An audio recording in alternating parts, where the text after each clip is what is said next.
everything out for myself.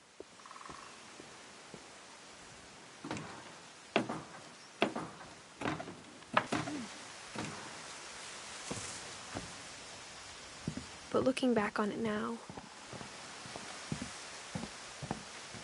if she told me there was going to be so much climbing, I never would have come when I was 22 weeks pregnant.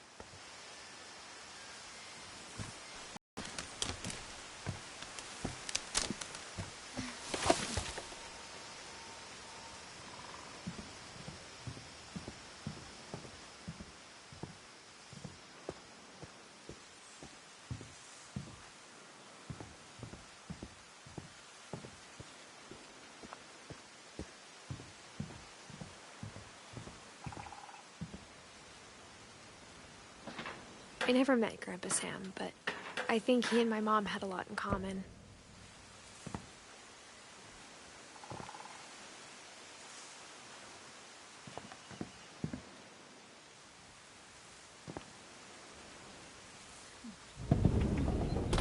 They were both pretty intense.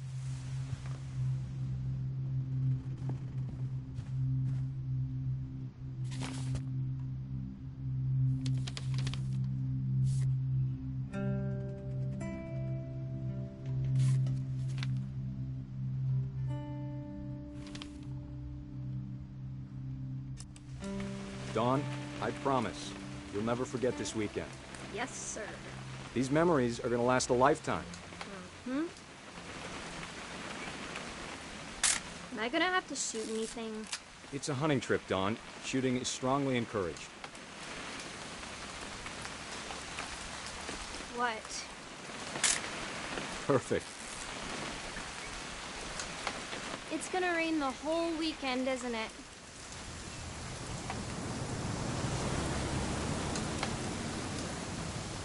I will never forget this weekend, Dad.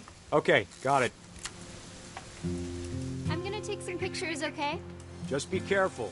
That camera's older than you are.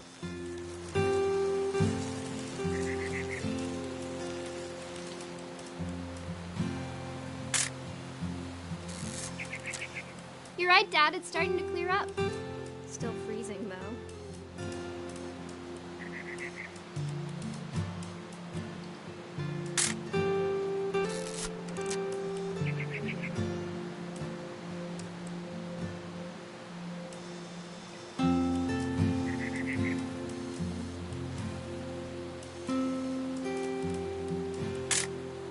Aw.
Definitely should not have drunk all that coffee.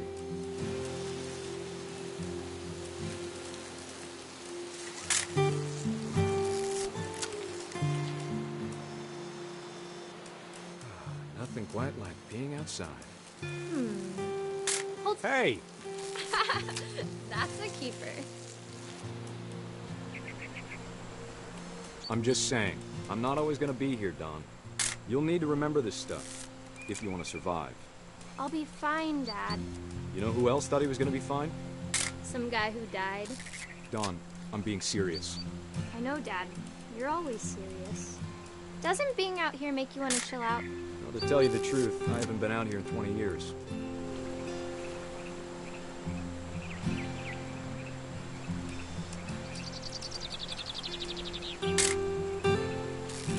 Last time I was with my brother Calvin. Man, that was a great trip. Your grandpa Sven taught us how to fish, how to build a fire.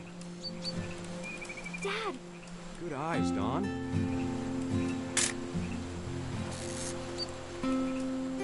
Before you take the shot, let me get a picture of you. Dad, I... Just breathe. Let me get behind you. Do I have to do this? Don, you don't have to do anything. But if you want to survive, you'll need to be strong.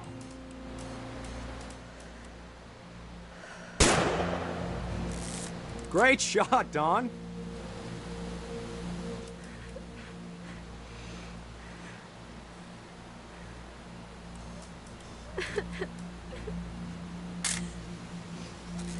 I'm proud of you, Dawn. Always remember that, okay?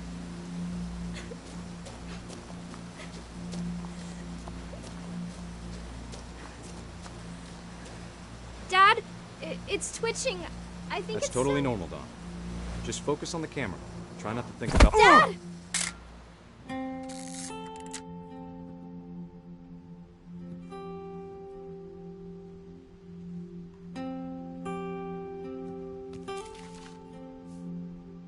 Of all these stories, that's the one I wish most that my mom had told me.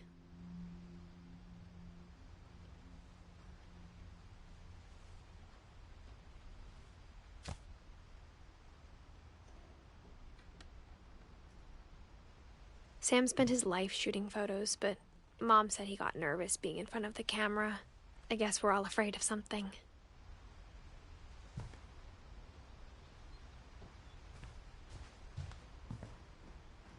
Instead of hiding from death, Sam seemed to go out of his way to meet it.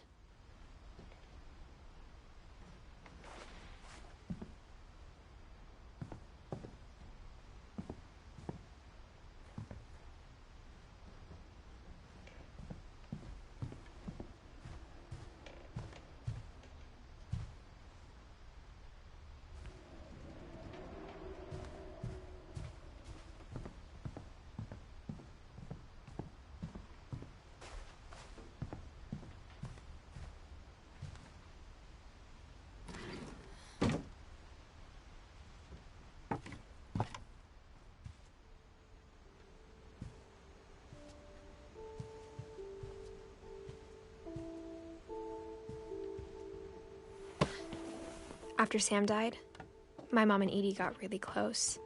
They'd both lost a lot.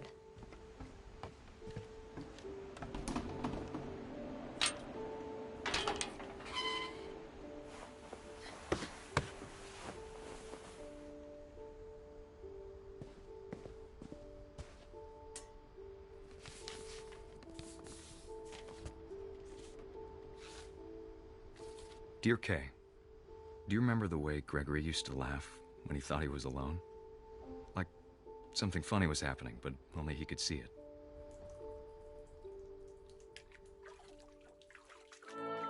I think he saw things the rest of us don't.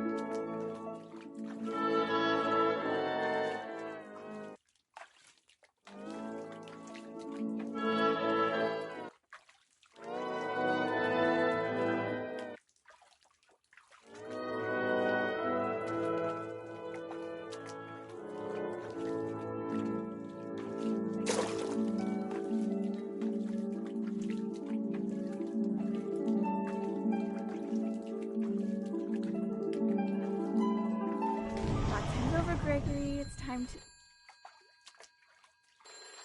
Hold on, sweetie. Hello?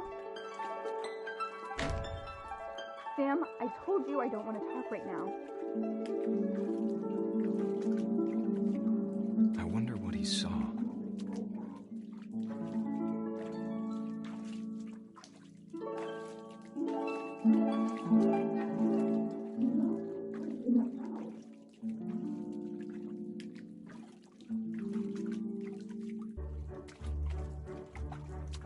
He reminded me so much of Calvin.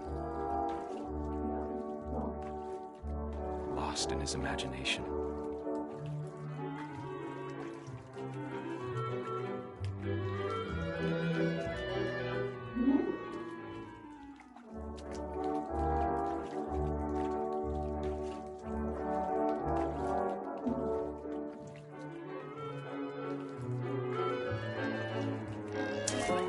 was he saw.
It sure made him happy.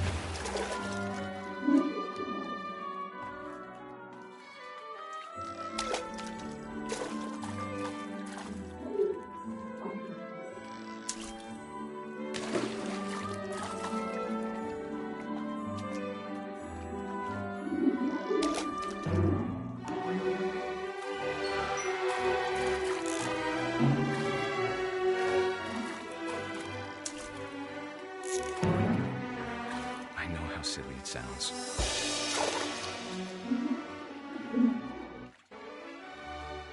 That I worried about a baby being too happy. But I can feel him slipping away. Sorry about that, Gregory. I know you did everything you could. Maybe if I hadn't called that night. Damn it.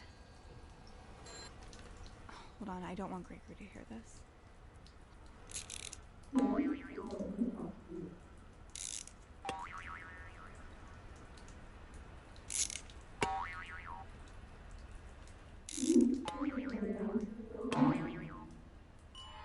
I wish he could have told us about the world he saw.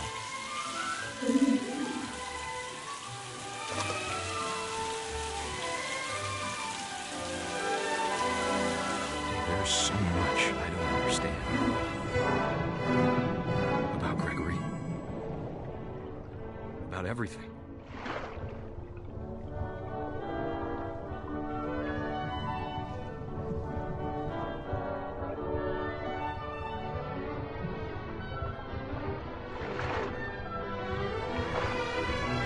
I know what happened wasn't your fault.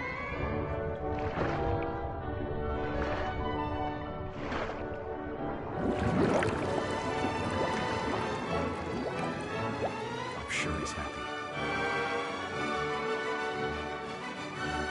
And he'd want you to be happy too. Good luck, Kay. Love, Sam.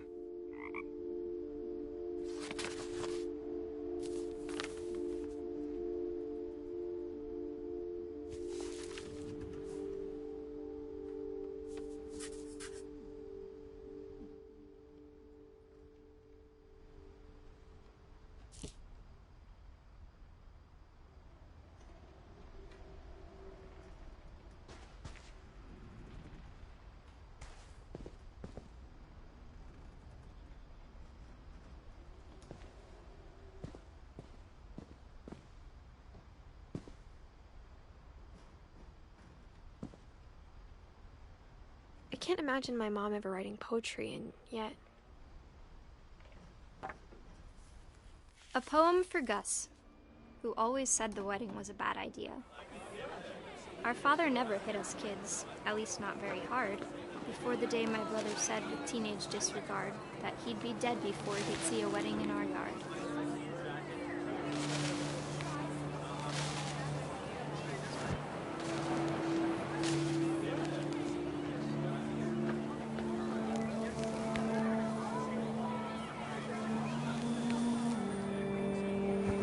My father made him come, of course, but Gus stood far apart, just flew his kite and bottled up the storm inside his heart.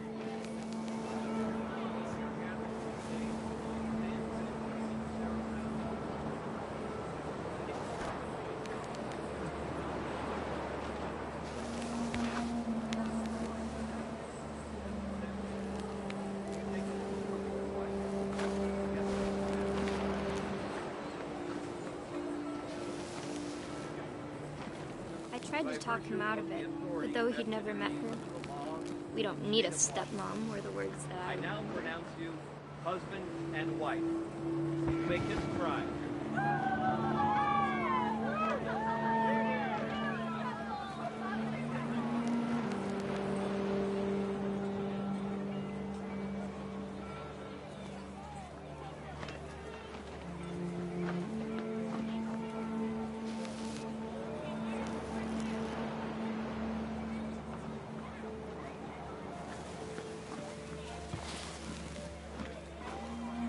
When the time for photos came, Dad ordered him to come here. But Gus declined, and as a sign held up his middle finger.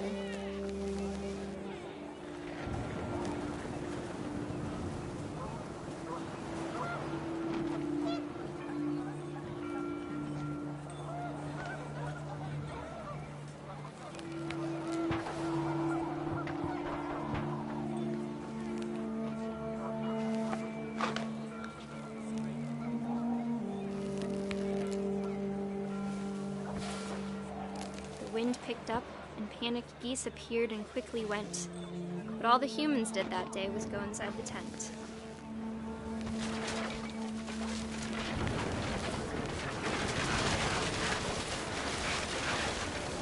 The rain came down in buckets then, but no one seemed afraid that nature might destroy the tent our dad had crudely made.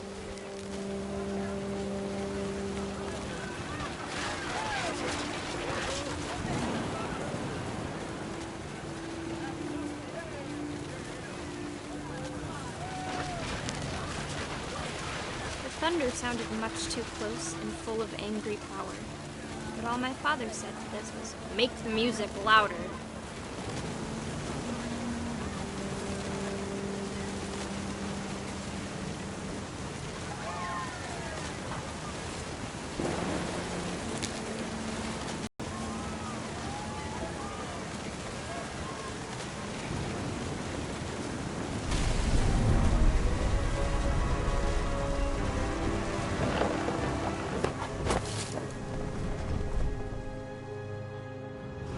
I wish that I could truly say I thought about you on that day. Out there on the beach alone, just you, the wind, the sea, and foam. But I didn't, until we found you.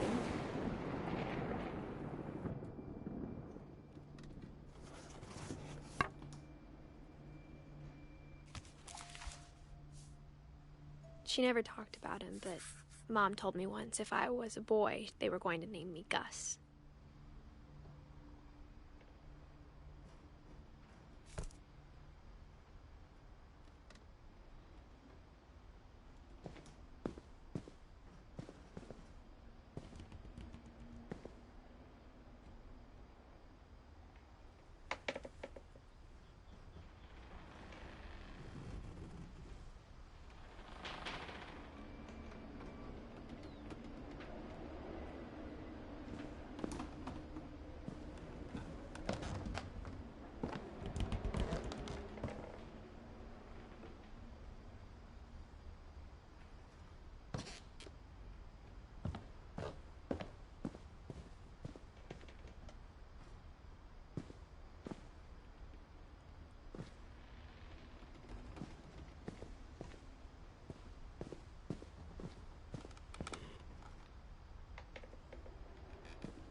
My mom moved up to the loft after her brothers died. At the time, it was as far away as she could get.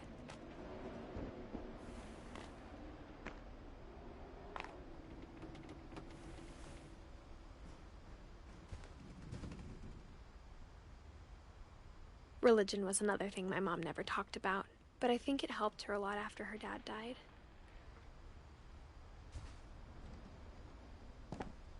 She spent a summer building houses in Calcutta, where she met my dad, Sanjay.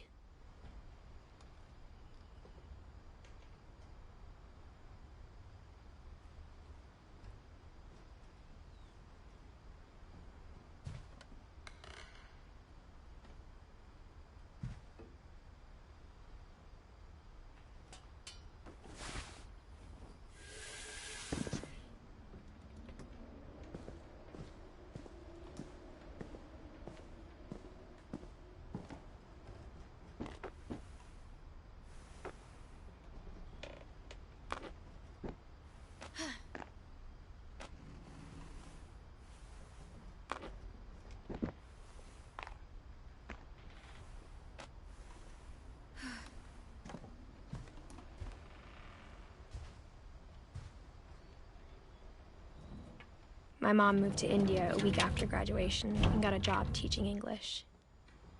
Louis was born a year later.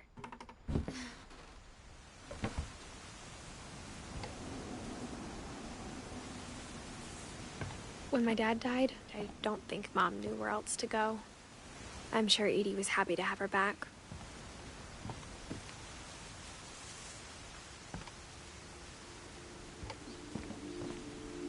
The house had to get a little bigger, but Edie was used to that.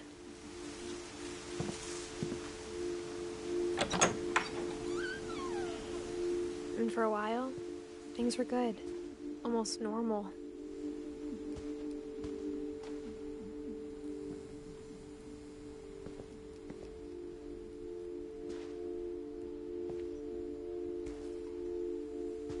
But it didn't last.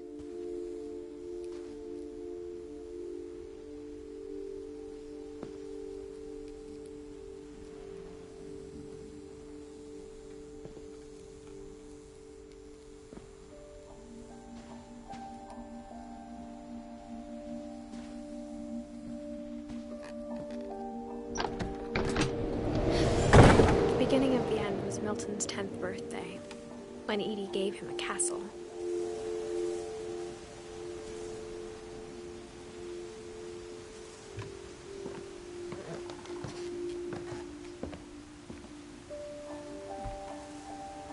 After Milton disappeared, the only thing he left behind was a room full of paintings.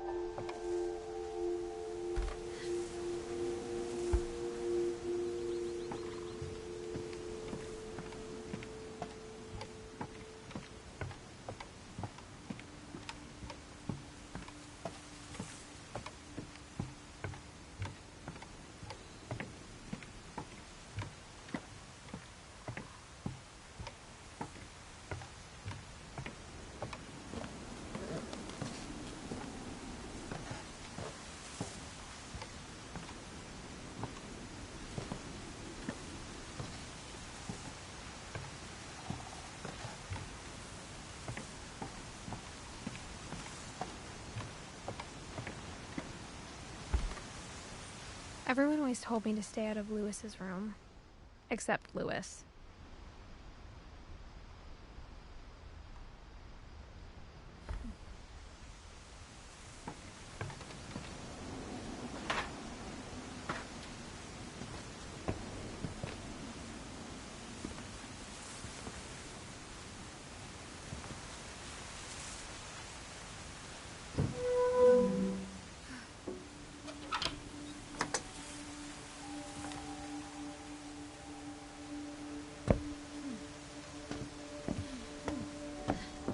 Louis's room smelled very, very familiar.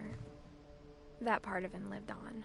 Louis and I spent a lot of time playing games together, but he was surprisingly bad at them. He died a lot.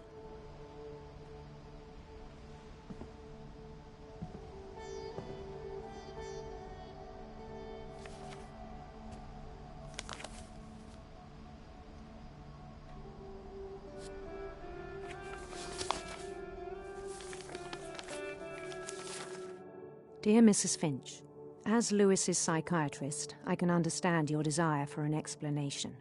As I see it, the trouble began in January, shortly after we convinced your son to seek treatment for substance abuse. Newly sober, I believe Lewis first noticed the monotony of his daily life.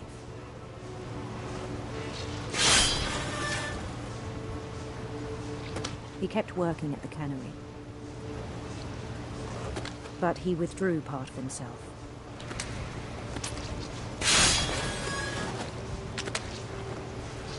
In our sessions, I saw the same behavior.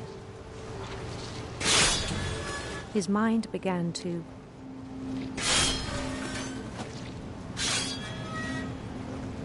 wander.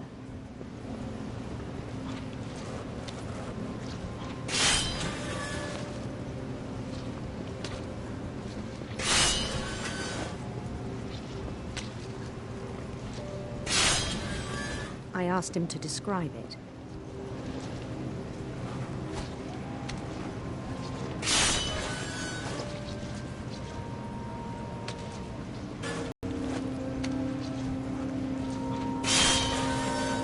Imagining a labyrinth.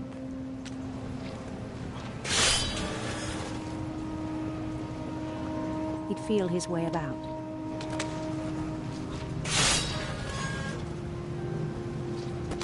Then something moved. Bats.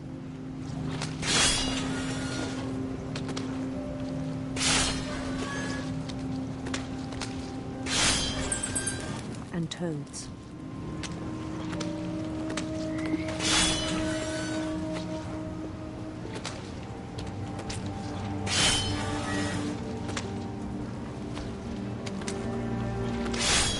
Things that have not names.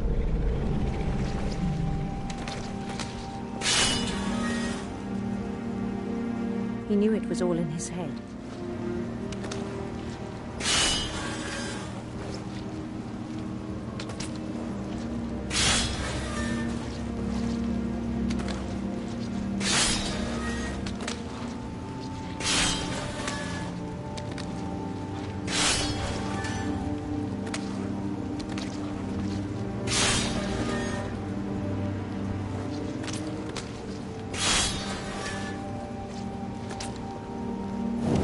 Took it very seriously.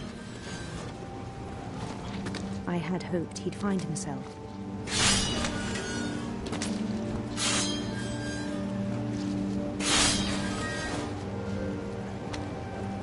But he found something more.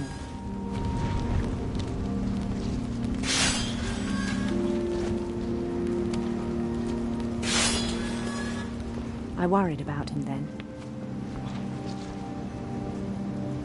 Daydreaming at the cannery.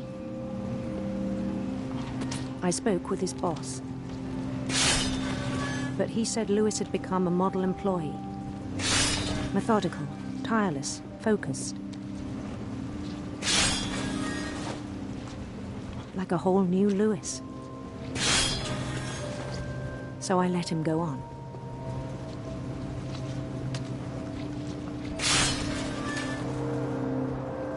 I even encouraged him. It seemed very promising at first. He told me he'd made a new friend.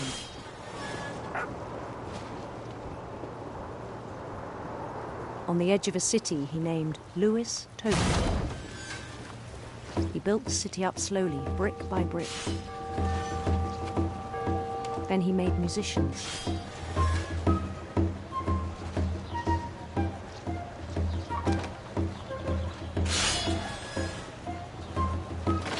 Songs for them to play. He talked about starting a band. And he was always humming something. Every day his imagination grew stronger.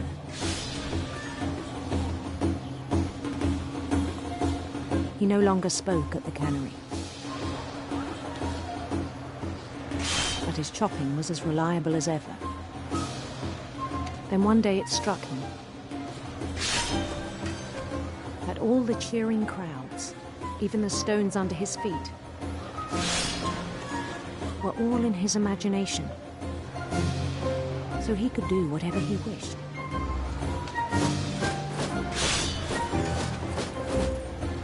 He held an election for mayor, and he won.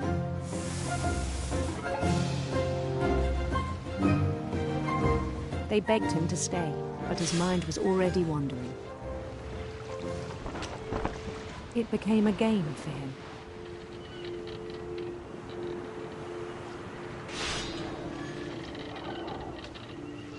He'd conquer a city, then immediately push on. New Louisville.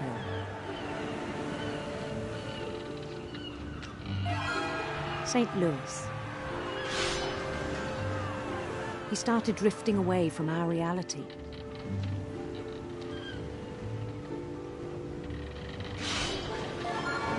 Minneapolis, until one day he forgot to go home from the cannery.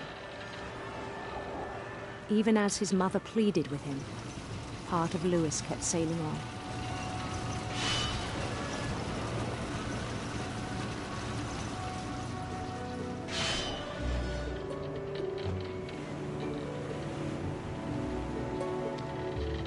In Louisburg, he heard rumors of a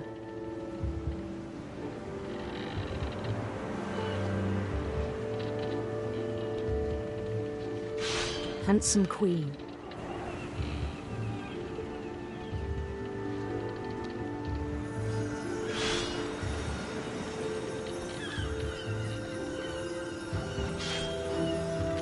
The queen was on her own quest for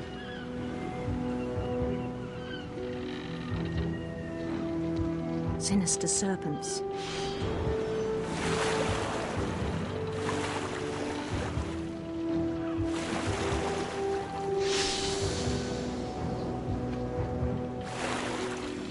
He followed the sound of her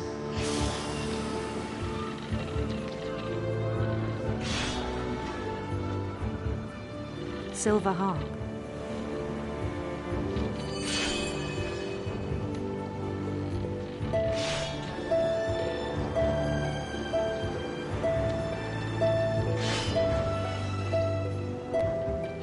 His chase led him to a golden palace east of the sun and west of the moon.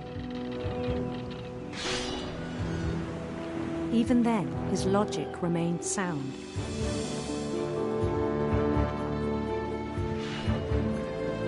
He knew the world was all in his imagination.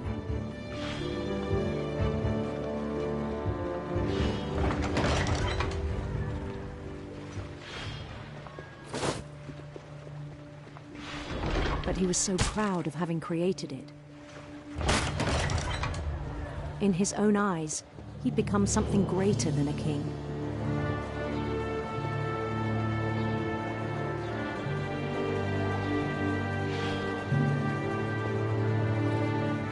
For someone who'd never known success in the real world, I think it was overwhelming. And then it struck him that the real Louis was not the one chopping salmon, but the one climbing the steps of a golden palace.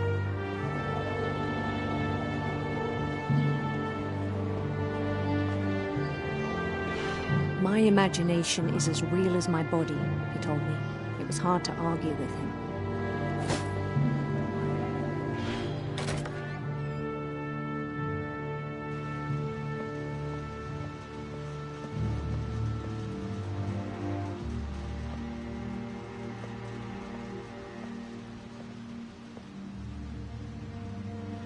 He began to forget the world we know.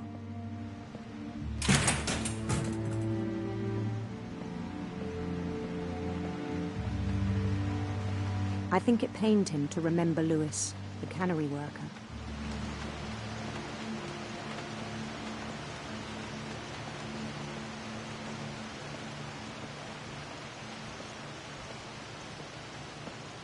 He began to despise the man with a royal contempt.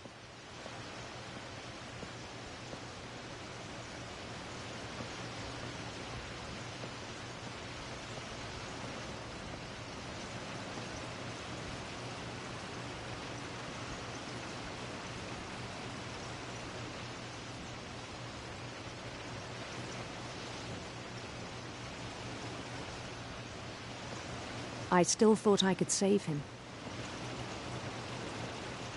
Even after he said he was being crowned king over all the lands of wonder.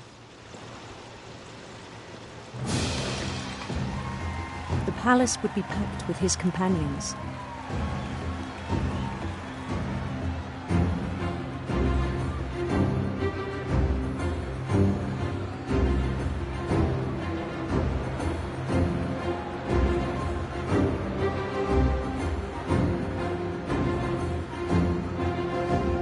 Including the wise Calico who'd insisted on advising me.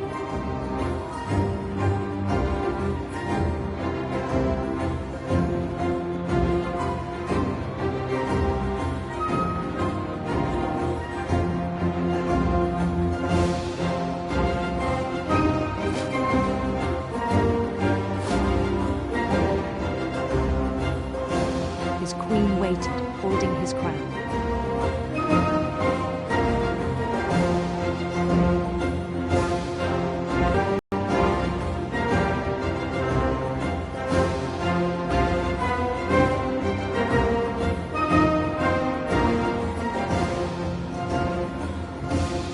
Bend down his head.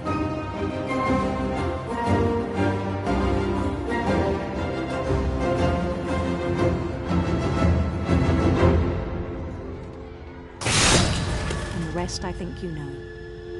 Mrs. Finch, your son was a kind man who will be missed by all of us who knew him.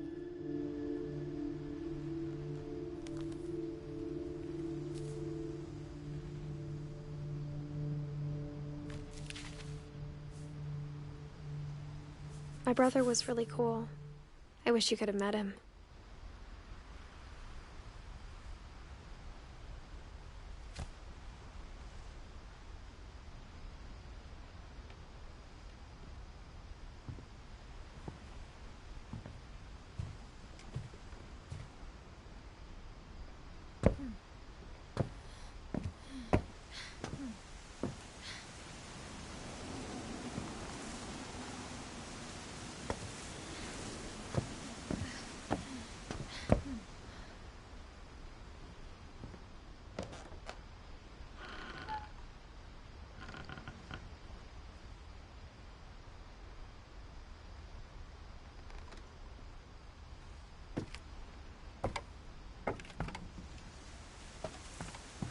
On the way back from Lewis's funeral, my mom told me to start packing. She waited until the day before we left to tell Edie. I'm not sure if she wanted to make it easier or harder.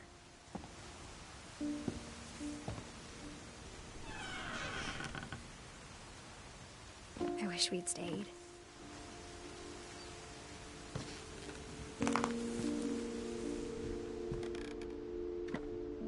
My mom ended up leaving everything behind.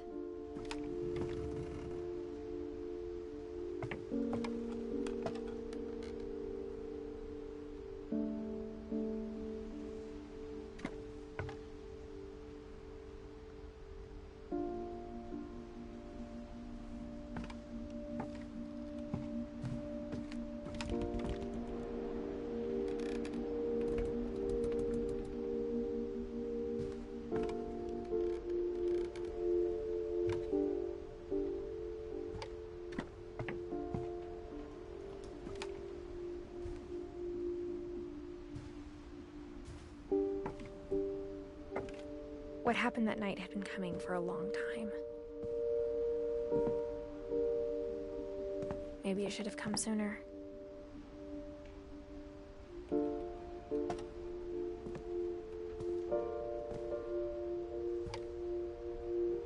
But it had to end one way or another. All that's left now is to tell you about that last night.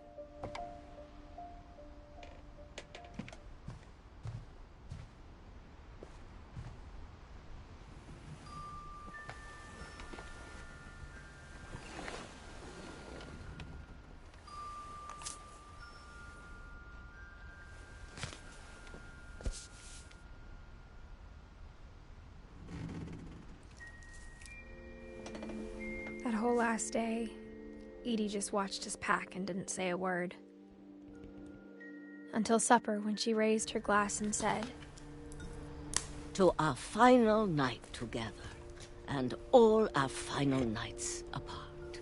Grandma, you know what I said about alcohol. Some of your medications are very Edith, specific. I left a present for you in the hallway. Why don't you go open it? The grown-ups have to argue now. I'm sorry, you're right. We're all leaving tomorrow. Let's just enjoy our last... I'm not leaving. Edith, you're excused.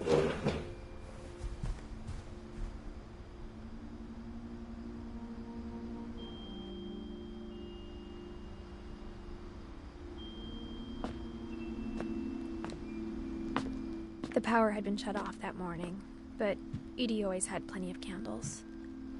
When my mom sealed the library, I don't think she knew about the other entrance. Or that Edie had a key to it.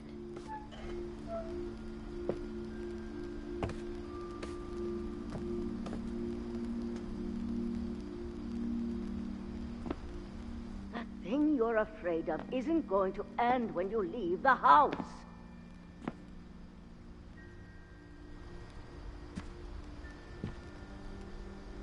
Edith has a right to know these stories. My children are dead because of your stories.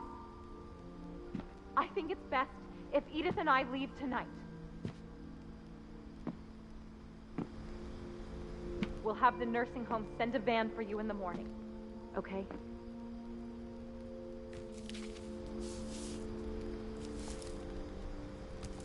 Dear Edith, there's so many stories I wish I could tell you, but there's only time for one. This is about what happened on the night you were born. That night, the tide went way, way out. It was the first and last time I ever saw the old house aground. There'd been an earthquake out in the middle of the ocean. They called it the lowest tide in 1,000 years. God, it smelled awful. No, I've seen that house every day of my life.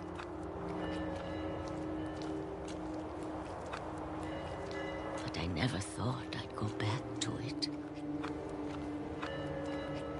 When the fog rolled in, I lost my way.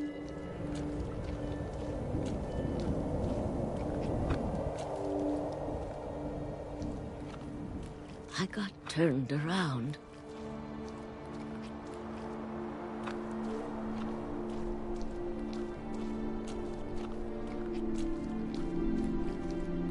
I started seeing things.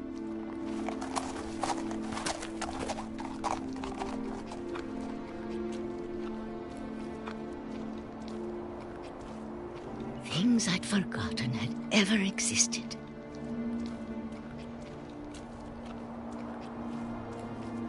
But when I saw them, they felt like old friends. That night, a lot of things came back to me. Or maybe I came back to them.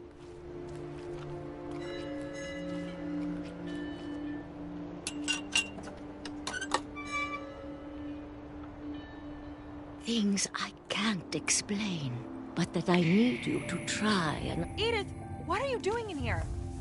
It's mine. Edith! Mom, you're gonna rip it! Let go! I kicked and screamed, but Mom dragged me to the car. I never saw Great-Grandma Edie again. The next morning, the van came to pick her up, but she was already gone. After that, we moved around a lot.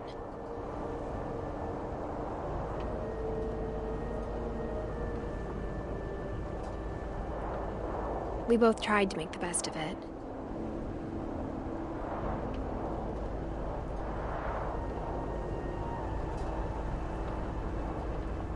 A few years went by.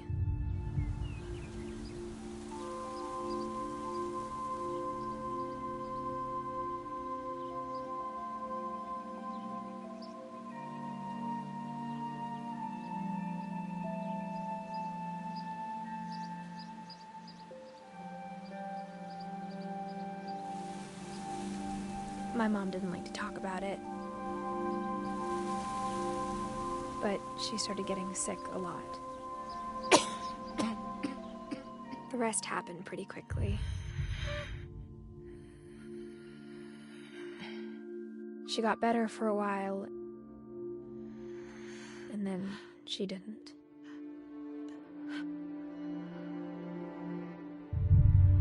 And then I was alone.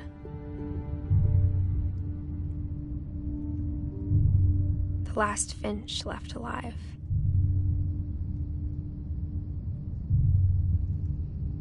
Until I found out about you. I'm still not sure what to tell you about all this. If we lived forever, maybe we'd have time to understand things. But as it is, I think the best we can do is try to open our eyes. And appreciate how strange and brief all of this is. I just want to meet you. And tell you all these stories myself. But I guess if you're reading this now, things didn't work out that way.